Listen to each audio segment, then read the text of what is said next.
What's up, everyone? It's Brock back here with another episode on the House of the Strong. On today's episode, we're going to talk about some more controversy.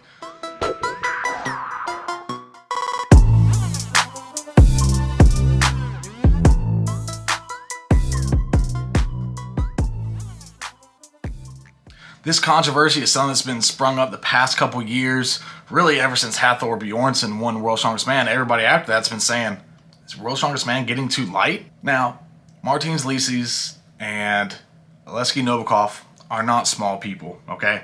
First and foremost, let's get that out of the way. Both are over 6 foot tall and both are at 300 pounds, okay? They're not small people to begin with. But a lot of people are saying, well, how are these small people winning when you had Hathor Bjornsson, 6'9", 440 pounds plus, Eddie Hall, 6'2", 420, 430 pounds plus, Brian Shaw, 6'8", 440 pounds plus, Zydrunas Savickas, not sure on his height, but he's over, I believe he's like 6'4", 6'5", well over 400 pounds, right? And so we're kind of used to seeing these larger men win World's Strongest Man, and people are like, whoa, wait a second. How are these larger guys winning? There is a guy on YouTube, and he goes by My Block Strongest Man, and he did a video called Undersized World's Strongest Man. And basically he's calling into question, well, what is the average size for someone who's won World's Strongest Man? He compiled all this data, he did a great video, and here are the results. Short and sweet, the average height is only 74 to 76 inches, which is only 6'2" to 6'4". And the average weight was anywhere from 275 up to 375. That was the majority of the winners since 1977. So to say that you have to be 6'5" plus or to be well over 400 pounds, actually these guys are the anomalies when you really look at it. So why are the lighter strongmen winning now? Well, some people are like, well, the events are getting lighter. Of course, they're easier. They're not as heavy. Well, not exactly true. So I've compiled a list of data from 2010 to 2020 World's Strongest Man events and started looking at, are the events getting lighter? Now this is only the finals events. It was the easiest data to get a hold of, and I thought the finals would be a great starting point. So let's talk first about the frame carry. So the frame carry has pretty much stayed the same. From 2010 to 2020, it's been right at 825 pounds, which is 375 kilos for a distance of 30 meters. That really hasn't changed at all. It's been pretty much the same. So the Keg Toss is another one that hasn't really changed. In 2010, it was 8 kegs for 16 feet tall, and it went from 37 pounds, 17 kilos, to 53 pounds, 24 kilos. In 2020, still 16 feet tall, 4.9 meters, still 8 kegs, and now it was 40 pounds starting out, 18 kilos, up to 55 pounds or 25 kilos. So once again, that hasn't really changed. And a lot of these events seem to alternate about every other year. Another one that's still kind of the same is the squat for reps. Squat for reps in 2014, it was 725 pounds or 333 kilos. In 2017, it actually dropped to 705 pounds or 320 kilos.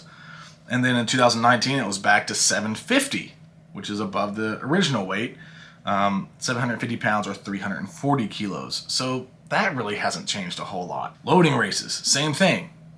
They start around 220 pounds, 100 kilos, and go up to about 300 pounds to 136 kilos.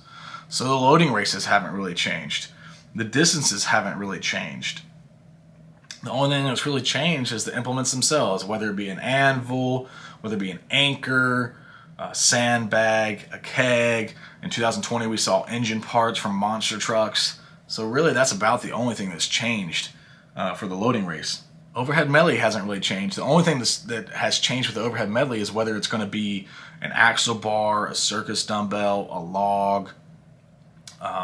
Those are the only things that have really changed. Max weight is still around 375 pounds or 170 kilos. So that hasn't changed. So we've named off 1, 2, 3, 4 that are pretty much the same. They haven't changed at all, or very little. Okay, not a significant change to say that, oh, well, someone who's bigger is going to, do better. The exception to that, now, the ones that have gone up, deadlift for reps. Now, that makes sense because the max deadlift from 2010 to 2020 has gone up dramatically. So it would be expected that deadlift for reps have gone up. In 2010, the deadlift for reps was 781 pounds or 354 kilos. In 2018, the last time they did the deadlift for reps, it was 850 pounds or 385 kilos. So that one has gone up about 75 pounds. Now there are, besides the deadlift itself, and the log press has also significantly gone up thanks to Zydrunas viscus. Something that has really changed is the Atlas stones. In the past 11 World's Strongest Man, we've done it 10 times. And in that time frame, it's gone from 2010, it was 245 pounds or 111 kilos was the starting Atlas stone. The finishing Atlas stone was 405 pounds or 184 kilos. In 2020, the starting Atlas stone was 331 pounds or 150 kilos. And the finishing stone was 463 pounds, 210 kilos. So you can see there, you've really added on about 50 pounds to the finishing stone and nearly 100 pounds to the starting stone. So Atlas stones is the only event that has really gone up dramatically at World's Strongest Man. The only other one that's kind of weird is the vehicle pull. That one goes up and down. In 2011, it was 22,000 pounds. That was a truck pull, or that's 10,000 kilos. That was a truck pull of some sort. And then in 2016, we had the airplane pull, the C-10 Hercules, and that was 88,000 pounds or 40,000 kilos. And then after that, it's actually gone back down to about 50,000 pounds. So the vehicle pull has been all over the place. As far as static events versus moving events, they haven't really changed. They've been about 3 static to 3 moving events in the finals every single year. I think 2017 was probably the exception to that, when you had 4 static events versus 2 moving events.